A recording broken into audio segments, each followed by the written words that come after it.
Imes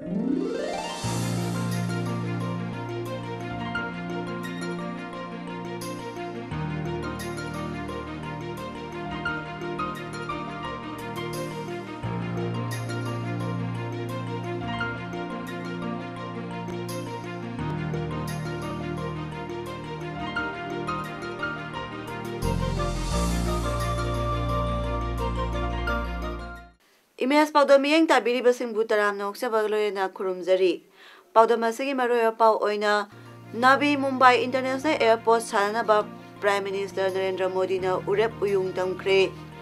Masin Manao Sebasram Kaksing inaw na saba Bishwanath Mandir Sangakre. Loyana Hero Ailiki Aroiba Home Mesta Mohan Bagan FC na Neroka FC bu ahum anida maikiba pikre. Hauzik mapungoy ba Paulo Birasi. Navi Mumbai International Airport sana ba Prime Minister Narendra Modi na urep uyung tamkre. PM Modi na Mumbai da thonglabada Maharashtra ki Governor Vidyasagar Rao, Chief Minister Devendra Fadnavis, Union Minister Ramdas Athawale, State Officials sing amasung leaders sing na taramna oki. Runway amada laiba Chhatrapati Shivaji International Airport ka manadana Navi Mumbai International Airport asidagidi parallel runway ani laigani airport asi sabada lupa crore lising taruk chatrat sangani hairi. Global Investor Summit Magnetic Maharashtra Mingthonba Thoram Adudasu PM Modi Wangangadori. Loyana University of Mumbai da Saba Wadhawan Institute for Artificial Intelligence su Magna Sangaragani. Hayengdagi Hogadoriba Bosem Kosem Amasung CBSE na Loba Class 10 Amasung Class 12 Examination Singda Saruk Yagadoriba Mahiroi Singda Manipur ki Chief Minister N. Biren na Yaipa Pauzal Pirakli. Chief Minister na pirakpa pauzal da pangthokadoriba examination sing asi mahiroi singi punsi semhongnaba amadi makoigi apamba sing phangnabagi yamna maru oiba khongthang amani asigumba luraba tangkak asida mama mapa oiba sing amasung oja singna mahiroi singbu masagi thajabaga loyana pangthokhanaba lamjing bigadabani amadi mahiroi sina puning khoirangdana wakhal ingna tapna lairik panaba appeal torakli. Education Minister T.S. Radhyasyanggi Maikai Dagisu, Mahiroi Singna Makoigi Ngamzabi Hotnaduna, Examination Ningthina Thanaba Pauzal Pibagaloyana, Pangthokadoriba Examasi, Makoigi Aroiba Goal Ni Khanduna, Unfair Means Sinadana Thanabasu Hairi.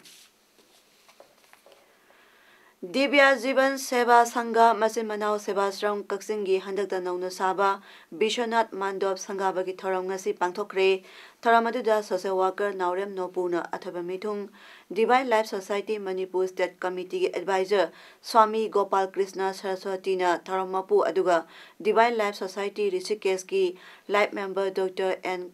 Kavakishore DLS Rishikesh ki Member Board of Management Akshay Kumar Das Amadi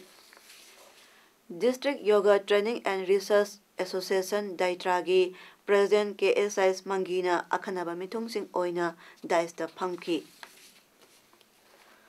Naga People's Front NPF ki State Unit ki President Morung Mokungana Haikre Haukiba Mikhalda Party asi majority phangdabagi center da leiriba BJP ga ngangnaraga alliance tawduna NDA oina leirakibani Tamenglong amasung Sanapati da NPF ki ADC semduna leirabasu BJP na mathang thugaiduna lawsalakpa amadi Ukrul da NPF ki MLA ama yauna Mukhya Mantri na BJP da yauro hairakpa party asibu karisu nate khalakpa pende wafam asi ngasi Nungthil Press Club da paumising unabada Morungna phongdokhibani.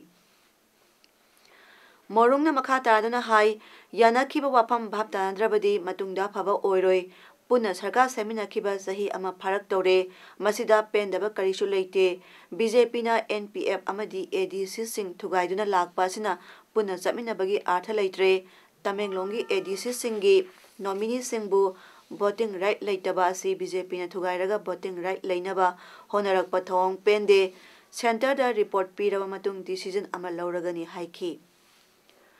Unabada Saru Yakiba NPF ki General Secretary O Raikui Kangsungna Phangdokpada BJP na Sinda ama hairaga thabakna tawdre BJP gi Go to Hill toina hairabasu Singda lambi thong amata improve tawba ude Autonomous District Council tarukta pifam thokpa sanction tawbada percentage lauraga leire singda development tauba sunya yade development taubada mantri gi khut yaudrabadi yadabagi phibamda lakle haiki Kakching District Headquarter asi sangha hode haibagi khudong chabal lauduna hauji chathariba assembly session da political gi oiba khudong chabal launabagi dama district asigi headquarter asi Waikhong Thongjawda thamgadabani haina phongdok narakduna khudong chabal launaba hotnaganu haina Kairak area da leiba club singna phongdorakli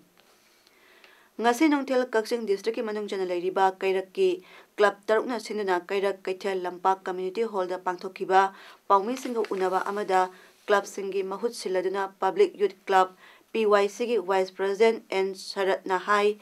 hanadagi subdivision headquarter oina lepham thokpa machak matik chana leijaraba Kakching ni handak assembly da Kakching district headquarter bu Waikhong Thongjawda thambiyo hairakpa si angakpa poi ingna tapna leijariba tongan kangluk kayana khundariba district asigi miyamna amaga nungsinadaba amadi leiba irang thoknabagi maru hunbani haidaba ngamde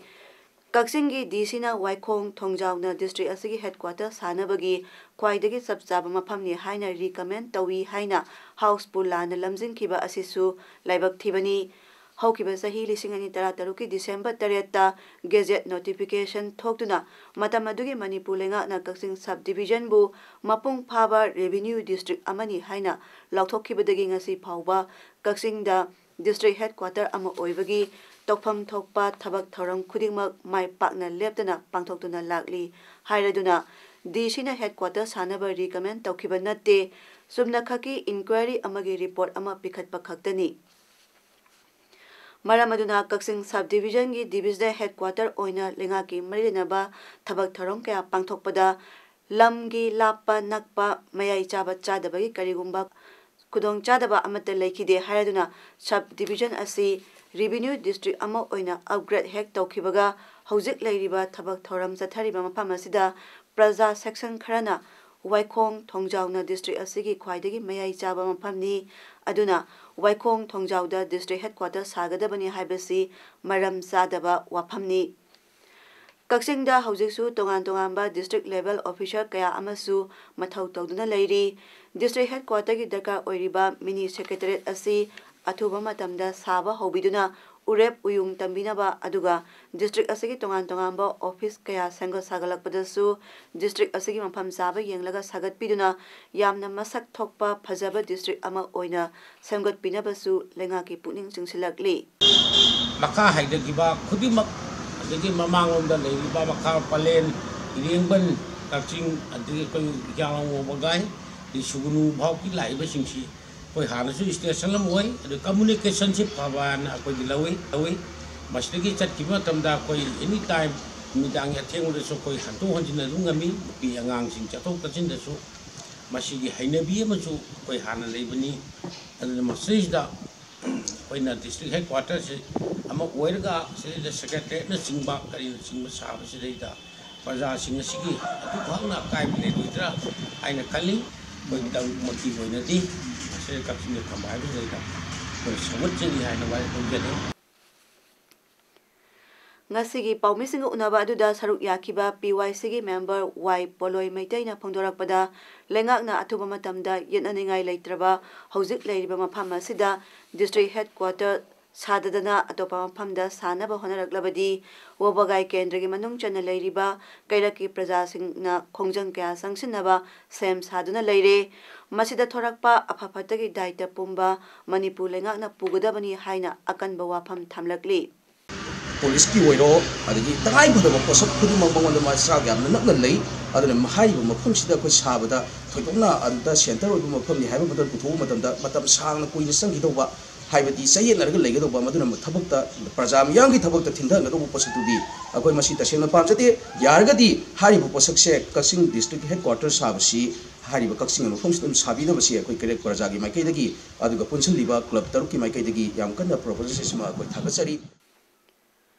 Ngasigi paumising unabaduda IYC gi president Ibungo SWC gi secretary MD Arif Khan ISSL gi president O Sitoljit YDA gi president S Bhumeshwar SYDA gi president MD Shahabuddin PYC gi member Y Poloi amasung क्लबसिंग असigi मेंबरसिंगसु सरuk yaki.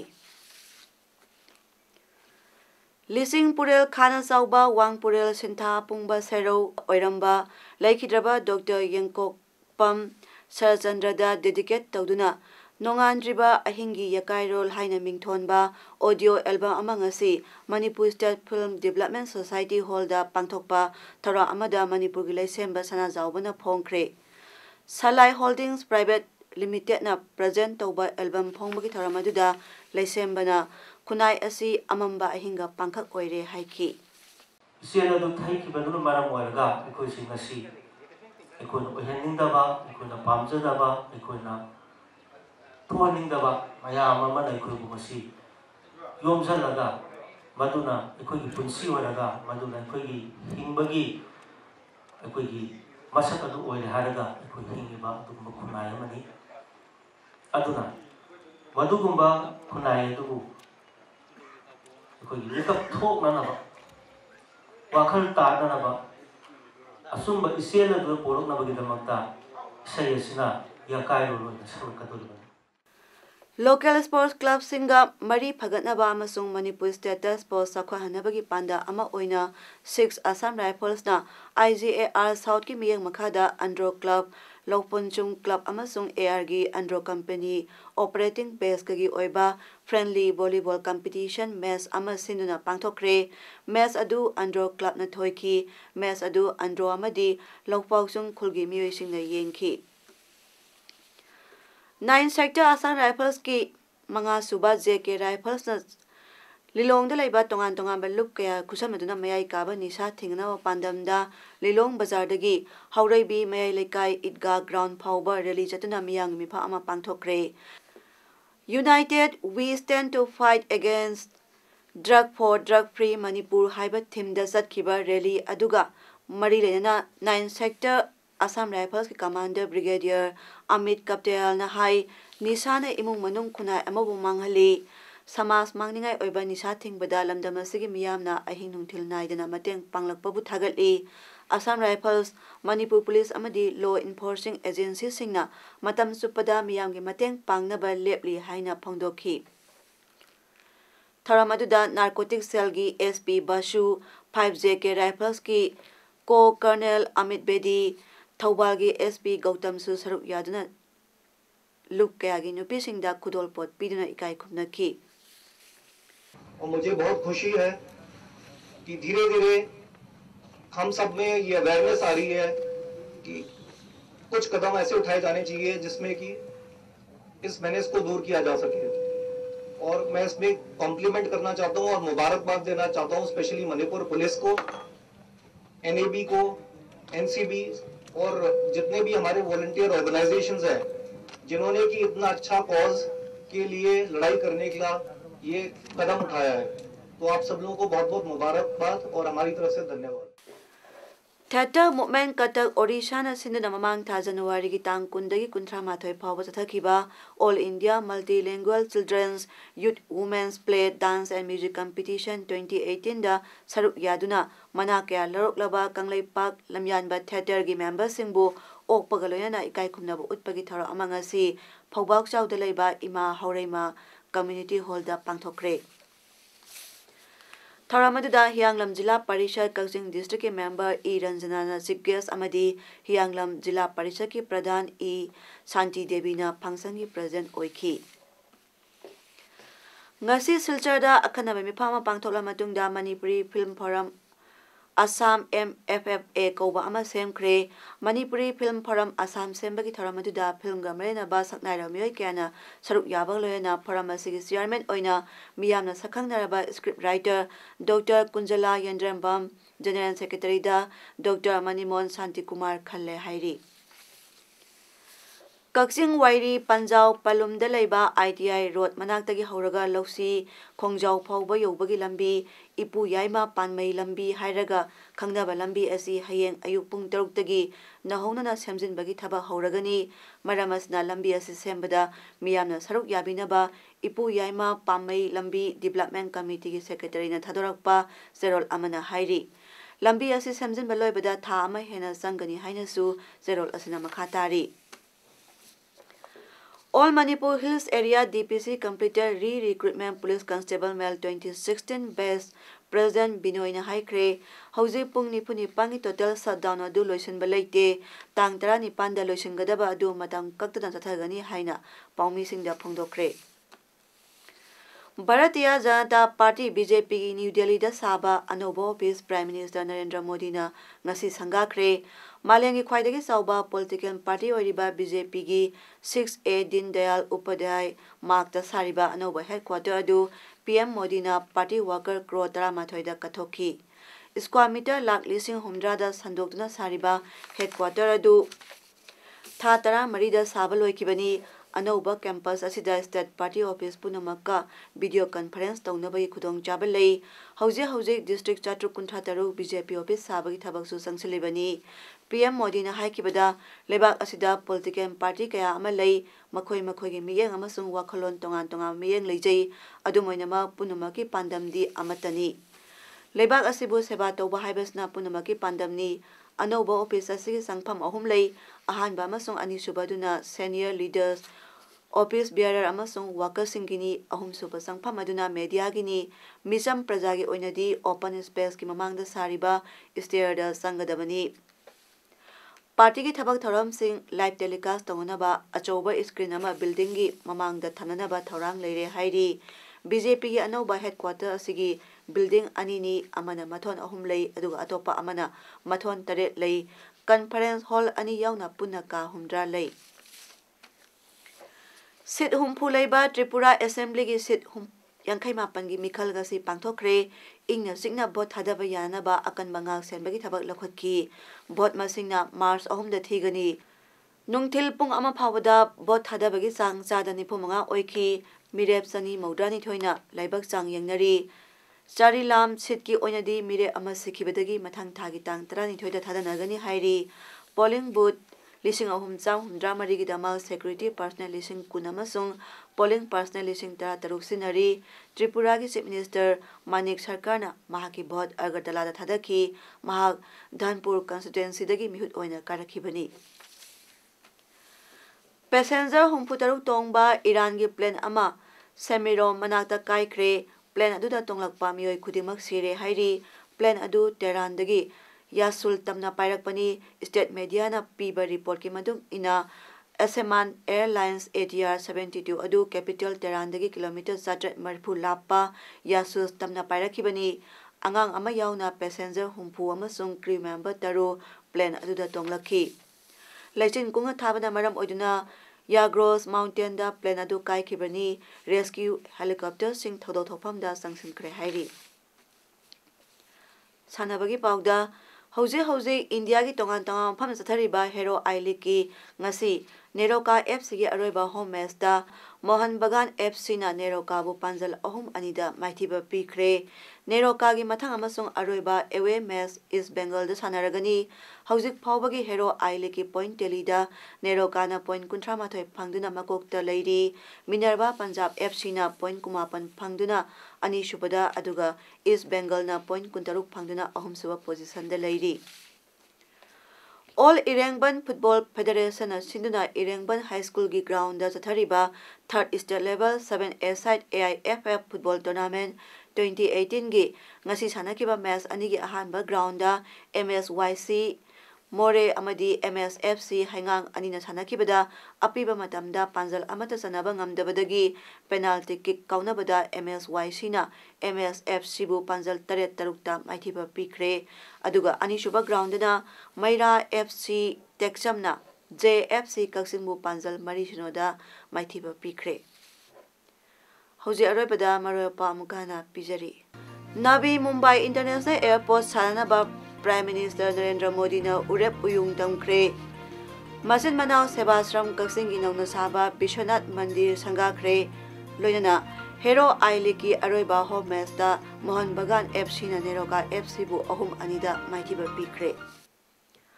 Ngasigidi paudam pijaba matang asaloisinjare miyeng tabiri basingbu kurumjari